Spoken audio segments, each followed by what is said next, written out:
আমি সাংবাদিক।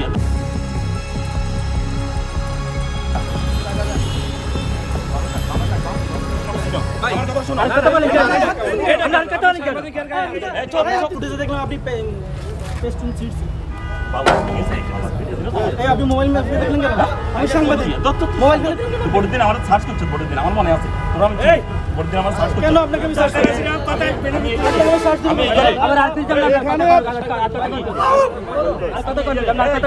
তোমরা আমার চিনো আমার কথা শোনো আর কথা বলেন কেন?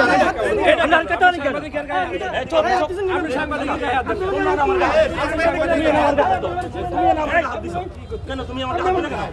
তুমি আমার হাত দিলে রতনপুরের সাবেক মেম্বার আক্তার সে এসে এখানে ইয়ে থেকে সেলুন দোকান থেকে সে খুন নিয়ে সে বিনা উস্কানিতে কোনো প্রকার কোনো কথা ছাড়াই সে আমার সবগুলো ফেস্টুন ব্লেড দিয়ে একে একে সবগুলো নষ্ট করে এখানে আমাকে অকথ্য ভাষায় গালিগালাজ করে ধমকি হুমকি দিয়ে এরপরে সে এখান থেকে চলে গেছে। ইতিপূর্বেও সে বিভিন্ন জায়গায় আমার আগের কিছু ফেস্টুন এভাবে করে ফেলছে এবং আমাদের বিভিন্ন নেতাকর্মীদেরকে বিভিন্ন সময় ধমকি হুমকি দিছে এবং বিভিন্ন জায়গায় অনেকের বাড়িতে গিয়ে তাদেরকে ধমকি দিয়ে আসছে। তার ভয়ে অনেকে এলাকা থাকতে পারে না। নির্বাচনের পর থেকেই এলাকায় বিভিন্ন অভিযোগ তার ব্যাপারে, চোরা কারবারি এবং চুরির সাথে জড়িত অনেক অভিযোগ তার আছে, চাঁদাবাজির অভিযোগ আছে।